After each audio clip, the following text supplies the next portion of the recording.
Bien, vamos a continuar de filo porque el tiempo lo tenemos ya muy recortado. Y algunos de ustedes ya conocen al doctor Javier Bracho Carpizo.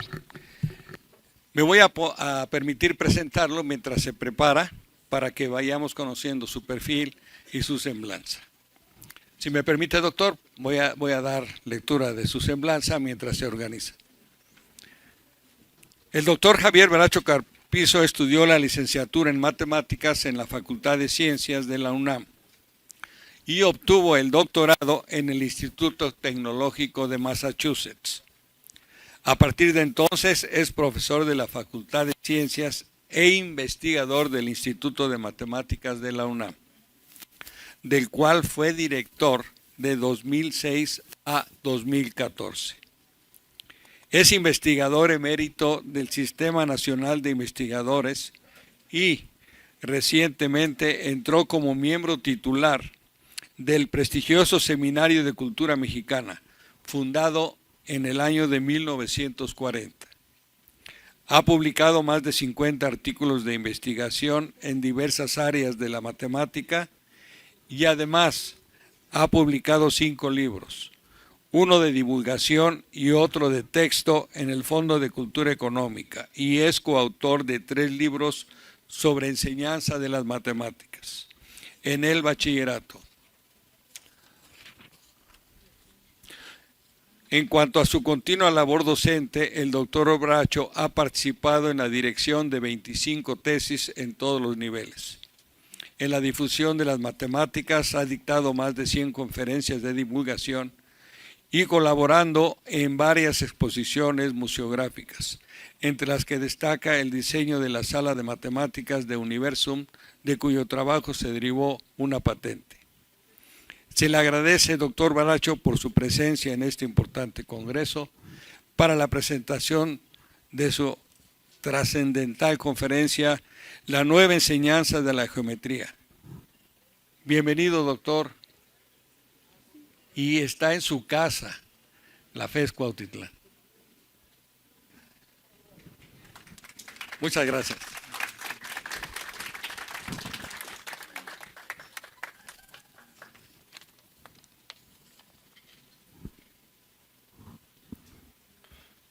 Voy a sentar aquí. Siéntese.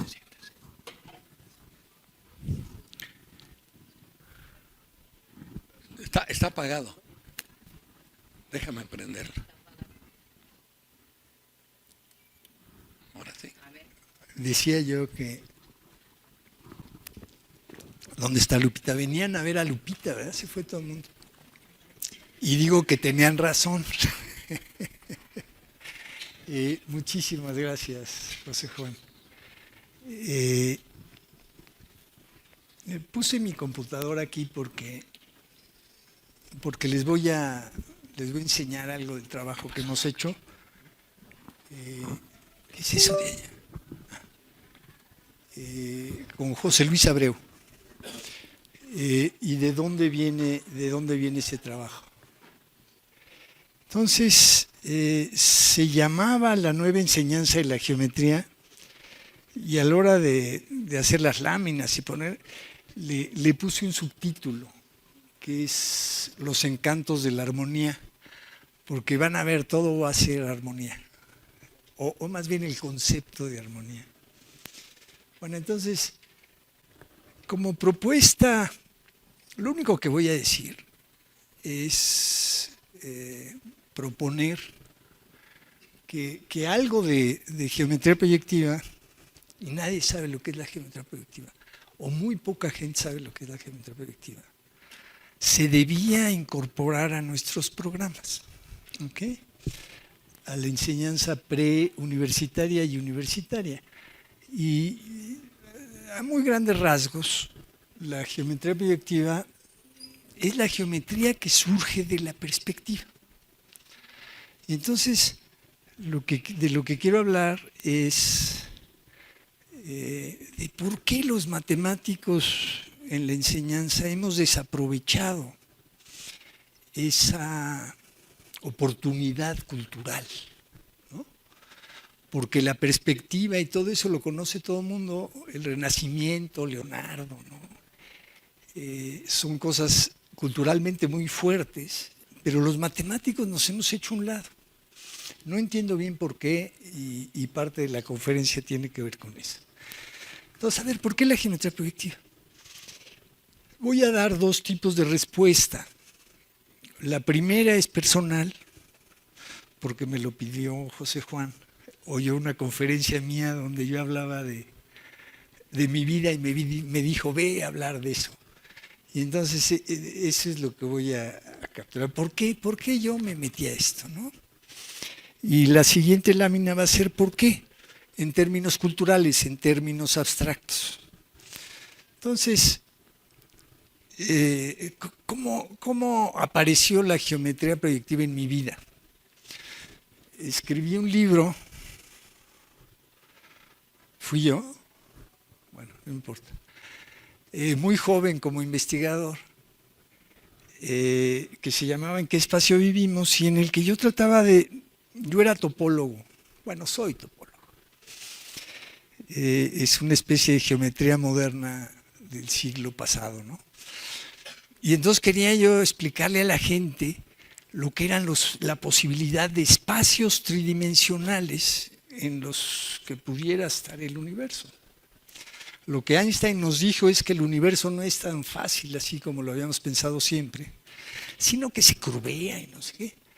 En particular puede tener topología, puede ser complicada. Entonces yo quería hablar de eso. Y me sentaba yo a escribir y decía, a ver, pensemos en tal, hijo, y no me salía. Y lo interesante es, hubo dos momentos importantes en la escritura. Uno fue, ya sé, voy a meter a un niño, que es bastante violento, pero es una cuestión literaria, ¿no? Agarraba yo a un niño y lo metía en un espacio y el niño nos los describía. Y entonces agarraba yo al niño y lo metía, está escrito en primera persona, es un libro de cuentos, ¿no? Y entonces metía yo al niño al espacio y él empezaba a describirlo. ¿Y a qué espacio lo metía? Pues al más simple de todos, según los matemáticos, ¿no? Al más simple de todos, que no es este en el que vivimos, sino el que hemos encontrado los matemáticos, que se llama la esfera de 3 dimensiones. Pero también era muy complicado. Y hubo otro momento clave, donde yo me di cuenta que era más fácil para el niño describir otro espacio, que es el espacio proyectivo. Y ese lo conocía yo como topólogo, era algo muy complicado, ¿no? Acabé de escribir el libro y casualmente un amigo me pidió que le diseñara yo una maqueta. Y esa es la portada del libro, por eso está en la portada de la primera edición. Y esa maqueta era una maqueta proyectiva. Y su descripción era, hombre, de esas que se hacen así chiquitas, pero que cuando uno las ve se ve como si estuviera grandota. Pues sí, claro.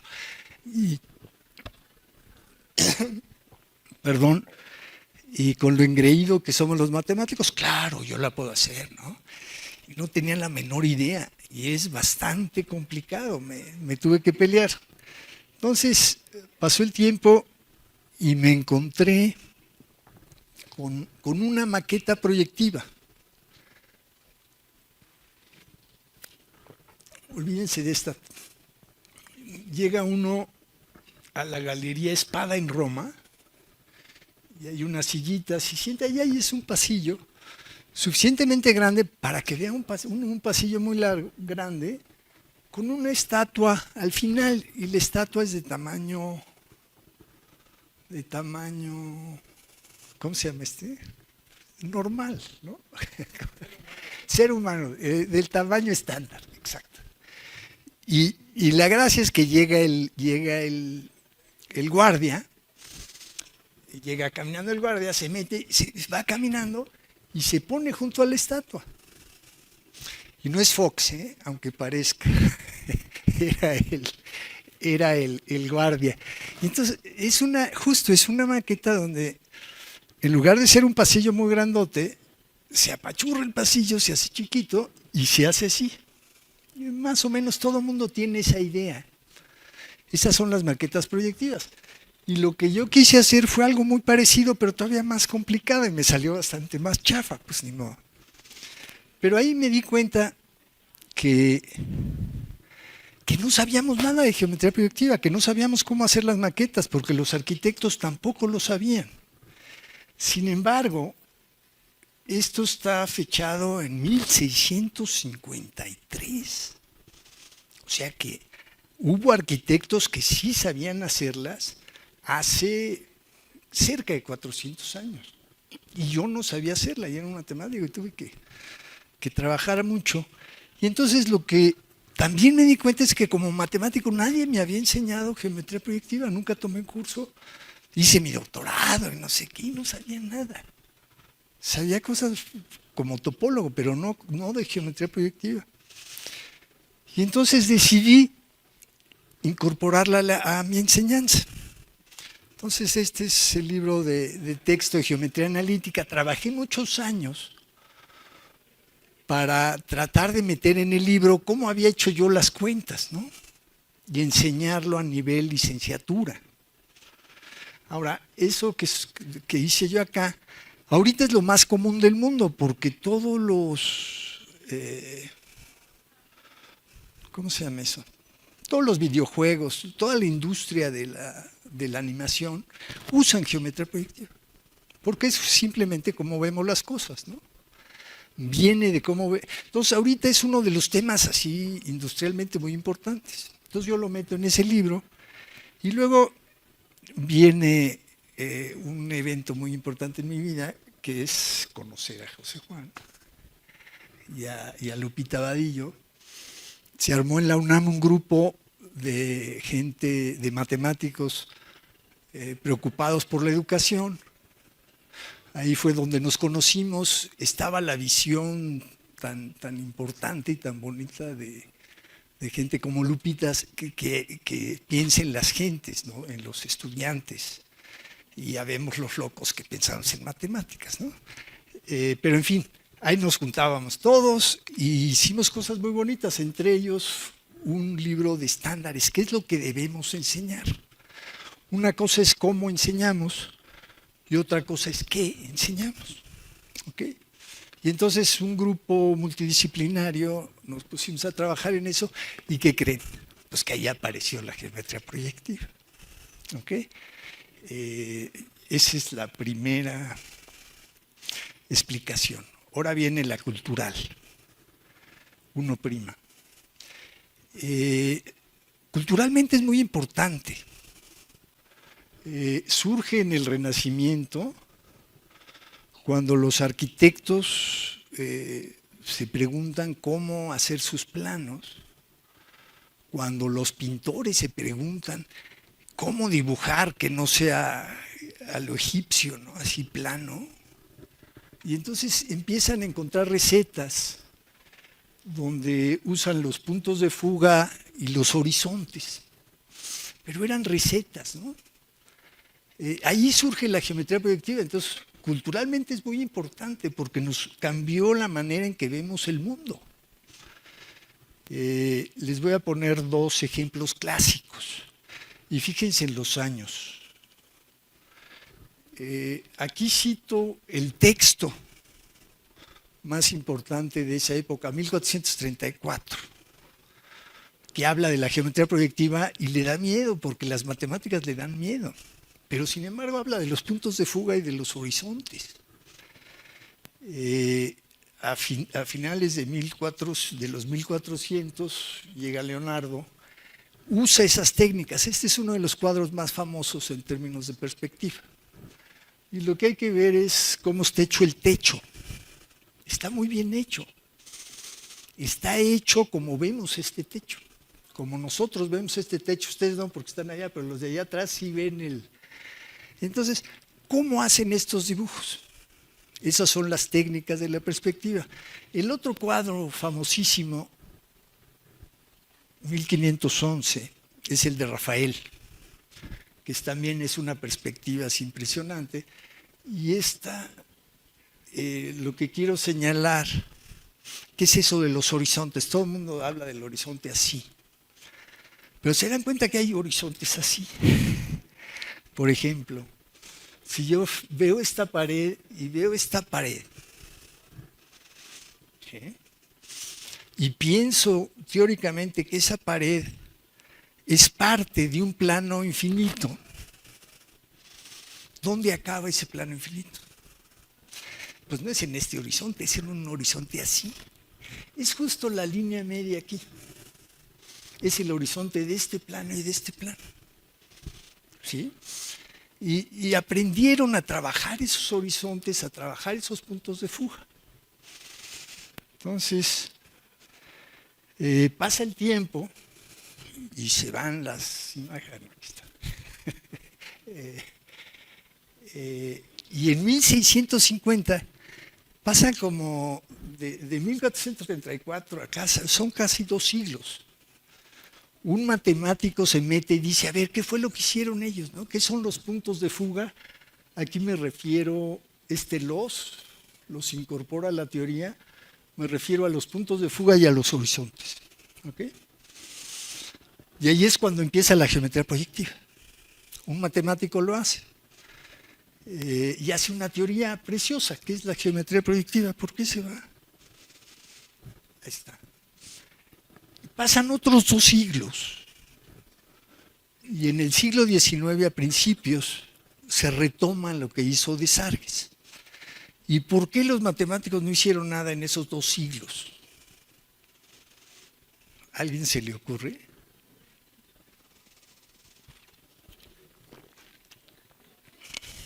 Fíjense, aquí estoy usando uno de los principios que sacamos en el SUMEM, que es que las matemáticas las tenemos que enseñar inmersas en la cultura, de dónde vienen, a dónde van. Y es lo que estoy haciendo. Entonces algo aprendí allá, ¿no? Pero a ver, ¿qué pasó en estos 2 siglos? De 1600 y tantos a 1800. Lo que pasó es que Descartes era contemporáneo de Desargues.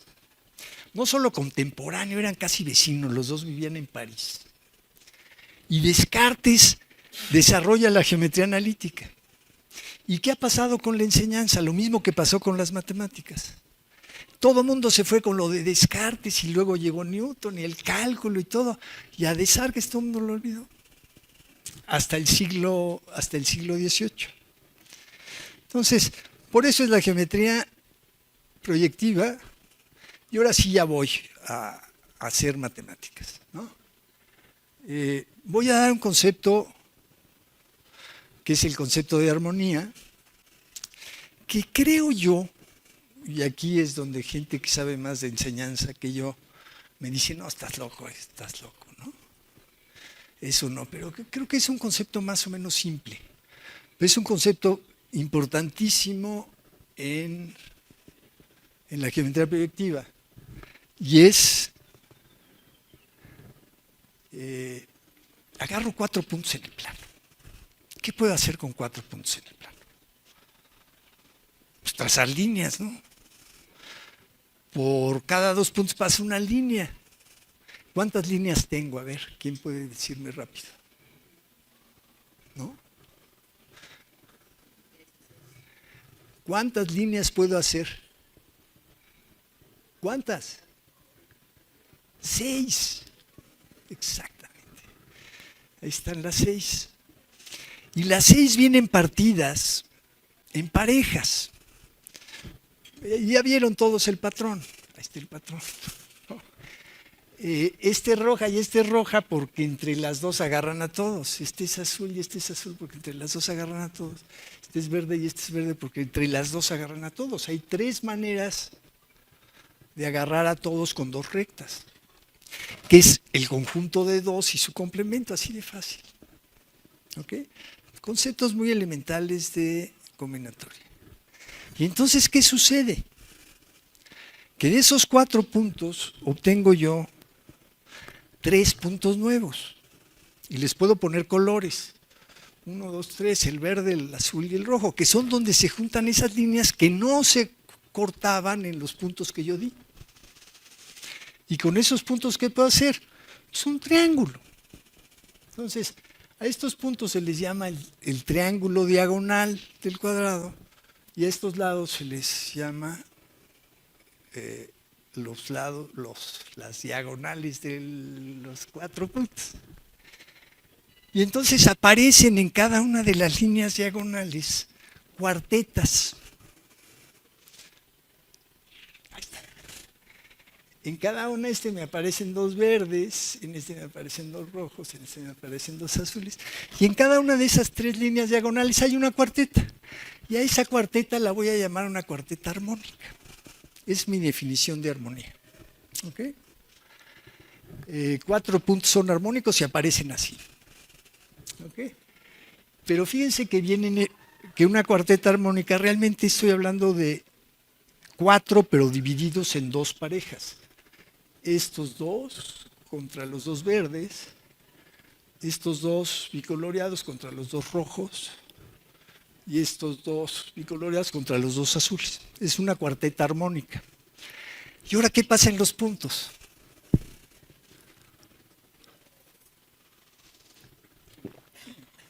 Lo mismito, pero se enoja cada vez que cambia. Bueno, así es la vida. En los puntos ahora tengo 4 líneas, en los puntos diagonales, y esas los voy a llamar haces armónicos. 4 líneas que vienen de este dibujito. ¿Okay? Entonces tengo el concepto de cuarteta de puntos armónicos en una línea o cuarteta de líneas armónicas en un punto. Más o menos claro. Espero, ¿no? Y si no, no importa. ¿Cuáles son las propiedades de la armonía? La más importante es que es invariante proyectivo. ¿Y cuál es la geometría proyectiva? La geometría proyectiva es la que estudia las proyecciones, porque ¿cómo pintaban los pintores? Tenían su cuadro, lo hago de ladito, ni modo, acá tengo lo voy a pintar a él, pongo mi cuadrito, pienso que es de vidrio y aquí voy haciendo, pero que fíjense que hice, cerré un ojo, y eso lo haría cualquiera de ustedes, y empiezo a dibujar lo que veo, ¿no? Entonces estoy proyectando al personaje o a la escena, a ustedes para que no se sientan, ¿sí? A la escena la estoy dibujando aquí en mi ventanita, ¿no? Estoy proyectando desde mi ojo al mundo de allá, al plano de aquí. Entonces voy a tomar 4 puntos armónicos. Si los proyecto desde este punto en otra línea, ¿qué quieren que pase? ¿Qué es lo más bonito? Las matemáticas tienen mucho que ver. ¿Qué le pedirías tú a Santa Claus? En términos estéticos. Pues que estos otros 4 puntos también sean armónicos, sí es cierto. Esa es la propiedad importantísima. Si yo tomo 4 puntos armónicos, los proyecto desde un punto, me dan 4 puntos armónicos. Entonces, por eso se llama invariante proyectivo. Voy a ver, esto es anuncio de lo que voy a ver algo de movimientos. Fíjense, aquí ya estoy en el siglo XIX. Estudia las cónicas respecto a la armonía, pero las estudia todavía en el espíritu de Descartes, de la geometría analítica, que es lo que enseñamos ahora. A las cónicas las vemos solo como geometría analítica. Entonces todo lo que viene va a ver que se puede ver de otras maneras. Esta definición que acabo de dar es de von Staudt, y lo pongo ahí para poner las fechas. Y lo que hace von Staudt es que la armonía antes se definía como en base a distancias. Lo que observa Poncelet es que no se necesita definir en base a distancia, sino que se puede hacer en pura geometría, con mis 4 puntitos esos con los que empecé. ¿Ok? Y luego algo importantísimo. No, no es cierto. Lo que hicimos José Luis y yo es tratar, a ver, para enseñarle geometría a los chavos de prepa y para enseñarles geometría proyectiva, lo que vamos a hacer es desarrollamos un programa de geometría dinámica que se llama ProGeo 3D porque es Projective Geometry y el 3D es porque es 3D. Entonces de aquí en adelante, por eso tuve que usar mi compu, me paso, siempre pasan estas cosas, ¿verdad? Esperen. Salió en la pantalla algo más chiquito de lo que yo quería. Entonces déjenme, a ver, ¿qué pasa si? Esperen. Siempre pasan estas cosas. ¿En dónde estoy?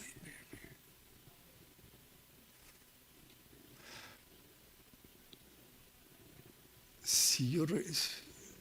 Bueno, pues ni modo. Si ven, yo quisiera que saliera toda la pantalla. A ver, ¿qué vuelve a pasar? Me la corta, ¿verdad? Bueno, pero me corta un cacho, a ver. Y no se ve todo.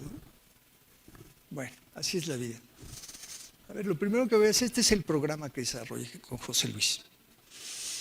Y la gran gracia de este programa es que incorporamos a la armonía como herramienta. Entonces, primero déjenme ver algo, que realmente la armonía lo que es que si yo tengo 3 puntos alineados, aquí son A, X y B, entonces puedo encontrar el armónico de X respecto a A y B. ¿Y cómo se hace?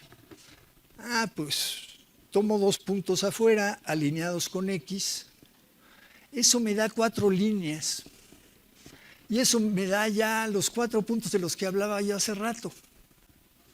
De tal manera que el armónico de X, trazo la última que me falta y me da Y. ¿Okay? Ahora, lo bonito de esto, y este es el teorema de Bohnestaudt, es que esto no depende de dónde agarré yo mis puntos. Y se queda en su lugar. Sin embargo, Y sí es función de X. ¿Okay? Ahora, hay un momento que es el punto medio donde Y está en el infinito. ¿Y qué fue lo que hizo Desargues? Bueno, pues incorporemos a los puntos al infinito a la geometría y hablamos de ellos como si, aunque no los veamos, aunque aparezcan en los lienzos, los incorporamos a la geometría. Es lo que hizo Desargues, algo que ahorita ya nos parece, o a mí, perdón, muy simple, pero esa es la función. Luego, ¿qué quiere decir que le incorporamos como herramienta? Esto ya es ProGeo. Y perdón que yo veo aquí más que ustedes, pero estos sistemas tienen herramientas y entonces hay una herramienta armonía. Y cuando yo pico la herramienta armonía, voy a pintar ese rojito 3, le digo, quiero el armónico de este punto respecto a estos dos. ¡Pum! Me lo dibuja. Así de fácil, ¿no? Es una herramienta. Pero yo ya estoy hablando de enseñanza, es démosles a los chavos herramientas para jugar, ¿no? Esta es una herramienta para jugar. Y tiene a la herramienta armonía. Y ahora esa herramienta armonía tiene otras cosas bonitas, que es, espérenme, déjenme, los voy a marear con esto, ¿verdad? Si yo tengo que moverlo, porque se hizo la pantalla, puedo usar la herramienta armonía, ¿dónde está? De otra manera, que es voy a tomar el armónico del verde respecto a un punto y a una línea. ¿Sí? Y eso, agarro la herramienta armonía le digo el armónico, perdón, esa no era.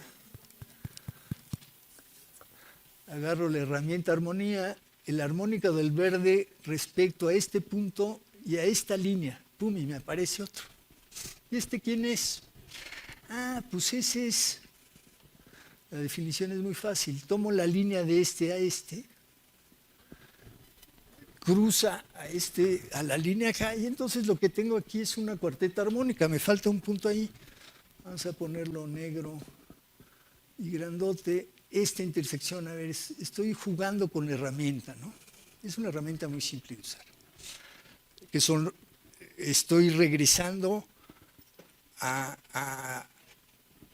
la parte constructiva de la geometría. Construyo cosas, ¿no?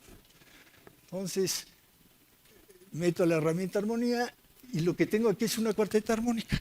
Ahora, ¿qué pasa cuando yo muevo mi punto verde? Para moverlo tengo que cambiar mi herramienta. Pues que el punto, el armónico, es una especie de espejo. Se voltea del otro lado. Y cuando yo lo acerco al centro, este es el centro, es como el inverso. Entonces, este es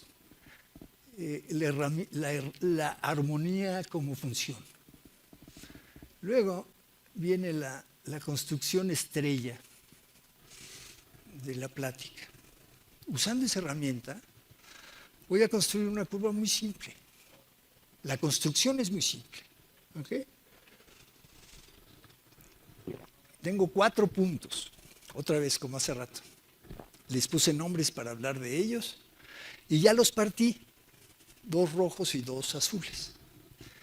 Entonces, trazo la línea por ellos, por los rojos, digamos, y pongo un punto en la línea roja y me fijo en el armónico Y.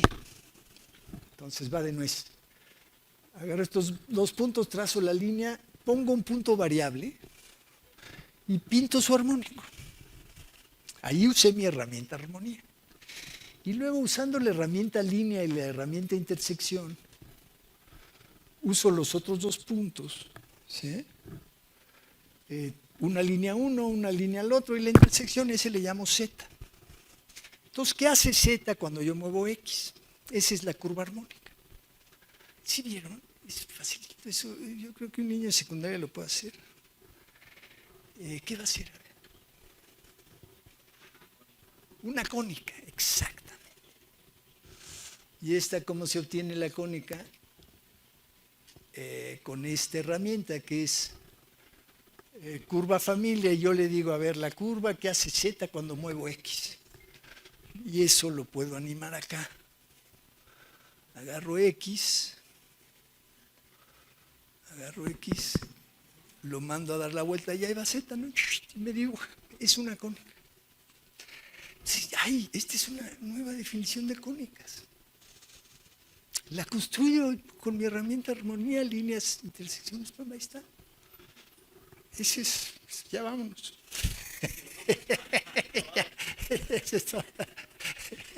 Este es el punto clave de esta conferencia. Nos encontramos con esto. ¿Y cómo nos encontramos con esto? Jugando con la herramienta. Bueno, pero no, todavía vienen otras cosas. Entonces, ¿cuál es la gracia de esta curva? La gracia de esta curva, déjenme ver qué pasó aquí. Por alguna razón, bueno, sí, siempre las computadoras son como los niños chiquitos, que los sacas de su casa y se ponen necias, algo no les gusta. Entonces lo voy a tener que hacer a mano porque aquí no quiso jalar. Si yo trazo la línea AZ y la línea AB, estos dos están fijos, ¿no? ¿Qué tengo allá? Una cuarteta armónica de líneas. Entonces, ¿qué son las curvas cónicas? Es el conjunto de puntos en el plano que ven como armónicos a 4 puntos en posición general. Y ahora, Si yo muevo los puntos, primero vamos a darle una vuelta a X para que si yo muevo los puntos, si yo muevo X, son todos los puntos que ven como armónicos. ¿Por qué? Porque cuando yo los veo en este lienzo, en la línea roja, ahí por definición A, B, X y Y son una cuarteta armónica. ¿Okay? Entonces así de simple, esas son las curvas cónicas. Y por supuesto estas curvas cónicas incluyen las hipérbolas. ¿De qué dependió? Pues de dónde pongo los 4 puntos. No creo que sea tan complicado, ¿no? Como para jugar con ello, ¿no? Y empiezan a aparecer preguntas interesantes. ¿Por qué están los 4 puntos ahí? Pues porque cuando yo pongo a X sobre A, ¿quién es esa nueva línea roja? ¿Por qué está A en la curva? Pues porque A puede escoger su tangente para verse a sí mismo. Chin, pero ya estoy hablando de tangente y eso es cálculo y todo. No, pura armonía. Ahí les voy. ¿Por qué está A? ¿Por qué está A? A ver si ahora sí quiere. ¿Por qué está A ahí? Ah, ahí está. Esta era la que quería. Pues me acuerdo que estos 4 puntos tenían 6 líneas. Entonces, uso la herramienta armonía, sí la voy a usar. Uso la herramienta armonía para pintar una línea roja que me diga el armónico de esta línea respecto a estas dos. ¡Pum! Es la tangente. Ah, pues la armónica de esta respecto a estas dos. Ah, es la tangente. Entonces, ¿quién serán las otras dos? Le voy a cambiar de color. Es otra vez la armónica, esa respecto a estas dos. ¿Qué pasó? Algo pasó. Algo pasó. Insisto, que el niño está enojado. Ahí está. Espérenme, déjenme recargar porque algo ya. Ahí voy. ¿En dónde voy? Ahí están mis tangentes. ¿Y cómo serán todas las demás tangentes? Fíjense qué bonito argumento voy a hacer. Yo empecé con 4 puntos y la armonía me dio 4 líneas. Y entonces, ¿cuál será el concepto análogo de la curva de armonía respecto a las líneas? Ah, hay líneas interesantes que son las líneas que cuando cruzan a las 4 que tengo dibujadas, a las 2 azules y a las 2 rojas, cortan en una cuarteta armónica. ¿Y quién creen que es eso? Pues es el astangente.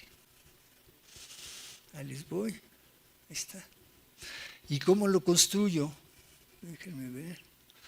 Déjenme hacer más chiquito para que aparezca todo. Ahí está. No tanto ahí. Es más o menos la misma construcción. Usando a X y a Y. Déjenme pasarlos para acá. No, hay mucha gente ahí. Déjenme pasar acá. Ahí está. Trazo las líneas al punto de allá, que es donde es exactamente la misma construcción, pero cambiando puntos por líneas. Es lo que se llama la construcción dual. Trazo las líneas allá, me fijo en estos 2 puntos, trazo esta línea y esa es la tangente. Entonces, de lo que estoy hablando es de la magia de las matemáticas. Empieza uno a hacer estas cosas y aparece que esa línea es justo la tangente. Y luego uso la herramienta de la familia y lo que obtengo es las tangentes a esta, ¿no? Y con esta herramienta pues la puedo mover, ¿no? ¿Sí? ¿Ok? Entonces, ahorita tengo 2 opciones. Relacionar esto con lo que todos sabemos de la prepa, que es que las cónicas, ¿cómo definimos cónicas en prepa? O hacer esta construcción para parábolas e hipérbolas. Empezar a jugar con esto, con lo que ya conozco, ¿no? Entonces, según el guión, lo voy a relacionar con las cónicas. El círculo es una curva de armonía. Pues tengo que escoger 4 puntos. ¿Y qué 4 puntos escojo? Los de la mirilla. 2 diámetros ortogonales. ¿Por qué me dan esa curva armónica? Porque si trazo las líneas acá son 45, 45, 45, 45 y es un haz armónico. Cuando yo le doy vuelta a este punto, son los puntos que ven como armónicos a los 4. Así de fácil. Es un teorema de secundaria. Y luego, ¿qué nos dijeron los griegos? Que las cónicas se obtenían intersectando conos. Por eso se llama progeo 3D, porque puedo hacer cosas en 3 dimensiones. Tomo ese dibujito, tomo un punto allá y dibujo ese cono. Y de veras que existe en 3 dimensiones. ¿Sí? Lo puedo mover. Y luego, ¿qué son las cónicas? Pues tomo un plano y corto con el cono. ¿Y por qué esta curva es curva de armonía? Pues porque si yo proyecto los 4 puntos, me da 4 puntos allá. Y si yo agarro y le voy a darle vueltas a este,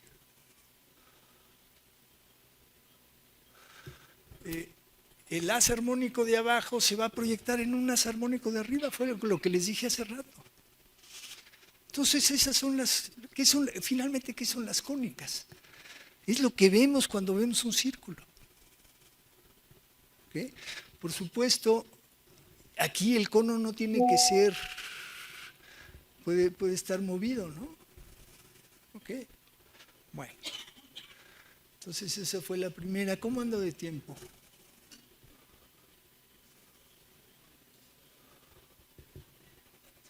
¿5 minutos?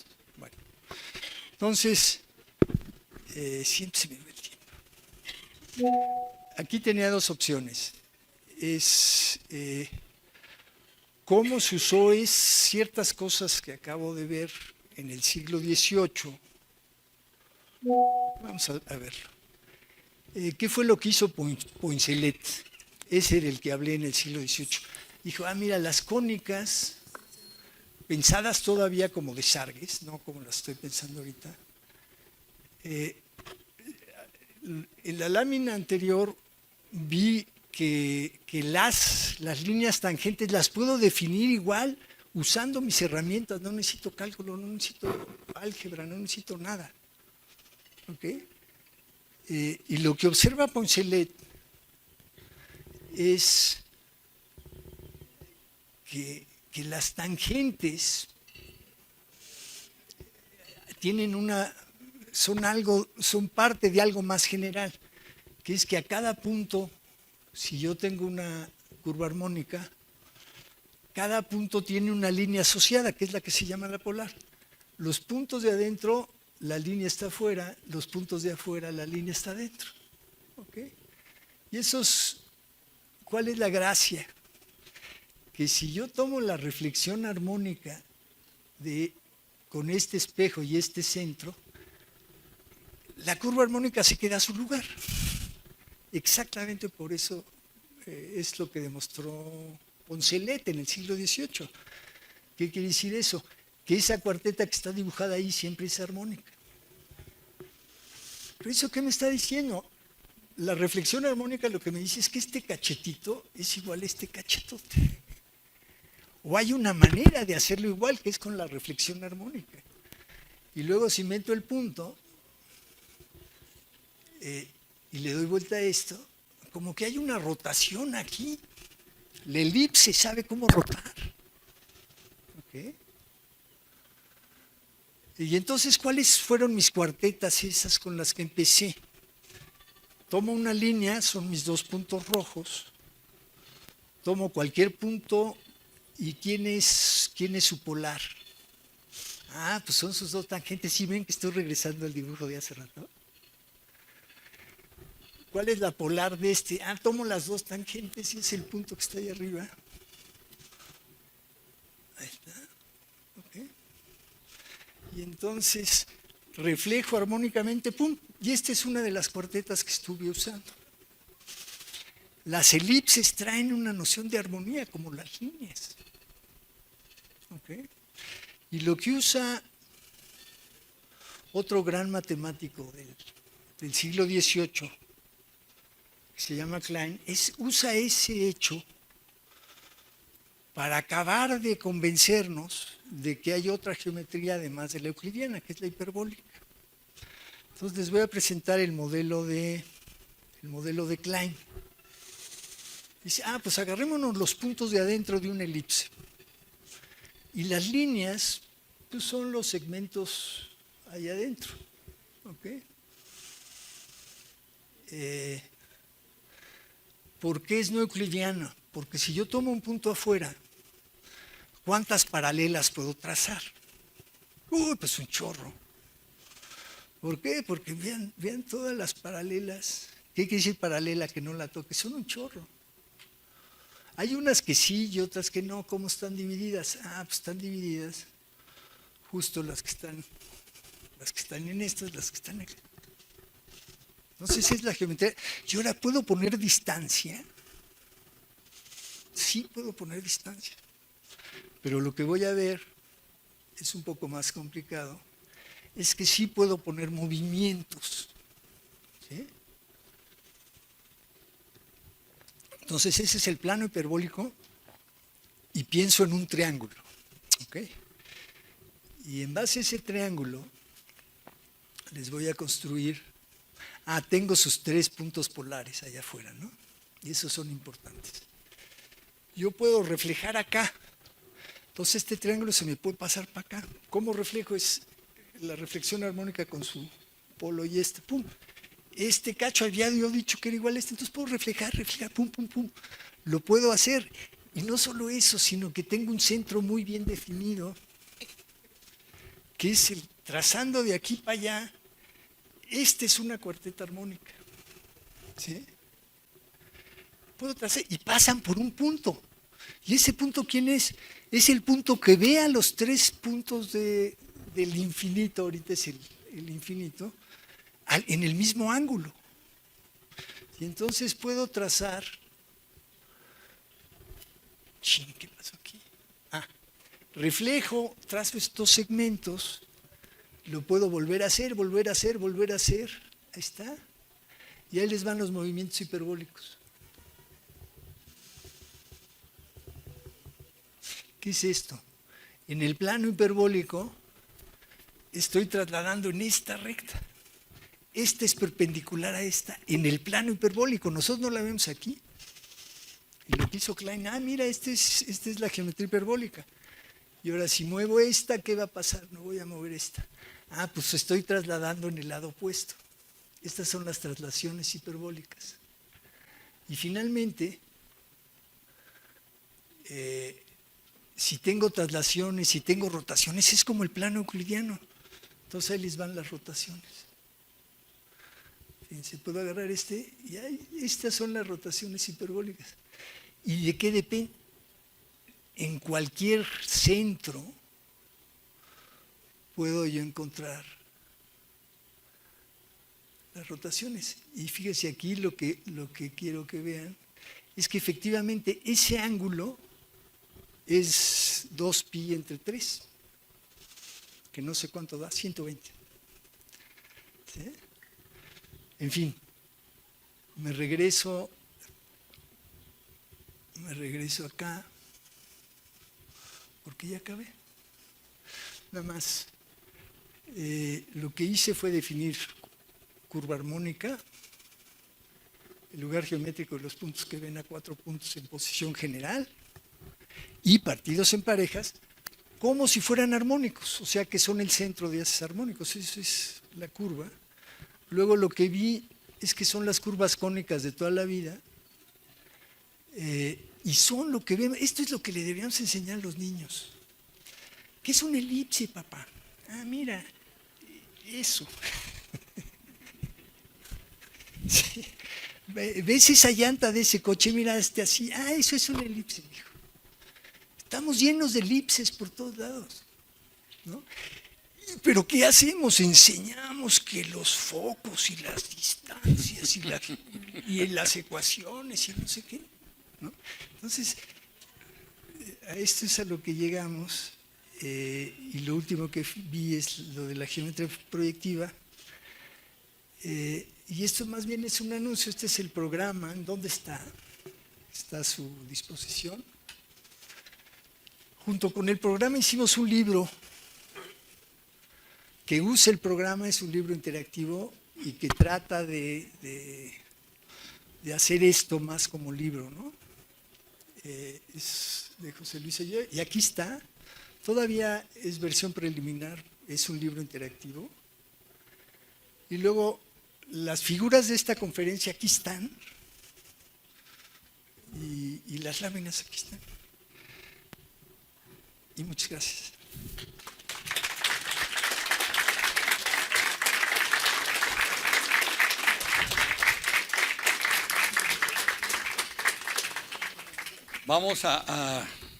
Yo les agradezco toda la tranquilidad que han tenido, la conferencia muy interesante.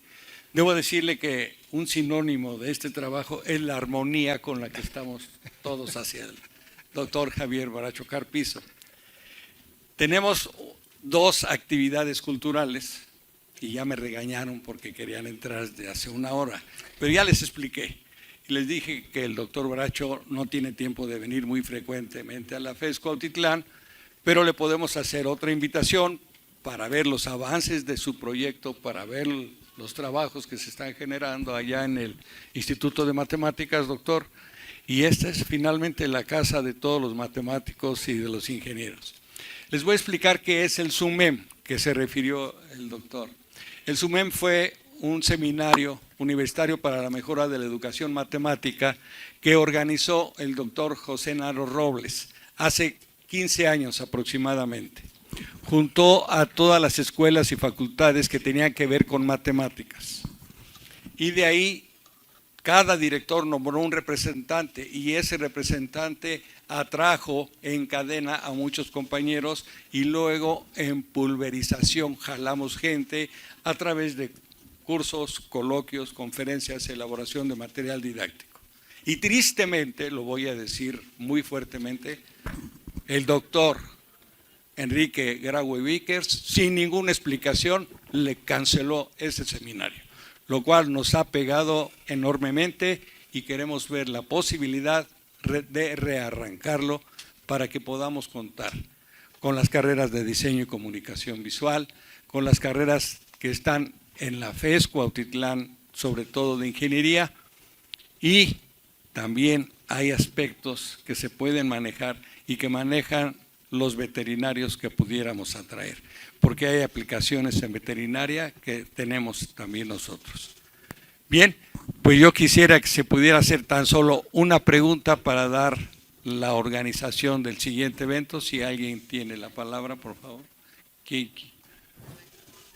Adelante, por favor. Bueno, más que una pregunta, yo quiero felicitarlo. Yo no soy matemático, no soy del área, soy de diseño y comunicación visual y arte. Sí, estos trabajos que están acá afuera en esta exposición fueron realizados por los alumnos de segundo semestre, donde conjuntamos lo que viene siendo el lenguaje del diseño con la geometría, ¿no? Esta exposición tiene que ver precisamente con la aplicación de la geometría en la parte visual que viene siendo el diseño y el arte. Ahorita con su exposición entendí muchas cosas de esta situación, de cómo las matemáticas es el fundamento para entender todo lo que está alrededor de todos nosotros, ¿no? M. Escher utilizó precisamente parte de lo que usted acaba de explicar en todos esos motivos matemáticos que al final son representaciones visuales, ¿no? Esto de la geometría proyectual es muy importante en diseño porque es la base y es el razonamiento desde las matemáticas que está dentro de nuestra licenciatura, ¿no? En el caso de la modalidad a distancia, porque tenemos diseño y comunicación visual en la modalidad a distancia, también se ha hecho un papel muy importante haciendo uso precisamente de este tipo de programas muy interactivos, muy didácticos, para que los alumnos desde esa modalidad y con las características que mencionaba la ponente anterior, ellos puedan aprender de una manera más lúdica este razonamiento de las matemáticas. Y en el caso de la armonía, hablando del diseño y el arte, pues tiene que ver con la estética y la proporción, ¿no? Entonces creo que esta parte multidisciplinar de poder entender las matemáticas en otras áreas, pues es muy importante, y usted pues me aclaró muchas cosas y fue un lenguaje muy sencillo, ¿no? Muchas felicidades, doctor. Gracias, maestra Piña, muy amable. Déjeme nada más felicitarla por, ahorita que vi muy rápido los trabajos, las perspectivas esas de los dos, preciosos, ¿eh? Entonces felicitarla por el trabajo de sus alumnos. Está muy bonito. Está también la maestra Argelia Pones Dorondeo, ella sí es la que aplica la geometría directamente y yo la parte del diseño de la forma. Muchas gracias. A usted. Muy bien. Doctor Bracho, en nombre del comité organizador y del director de la facultad, le hacemos entrega de este reconocimiento por esta importante y valiosa conferencia. Muchas gracias. Muy amable.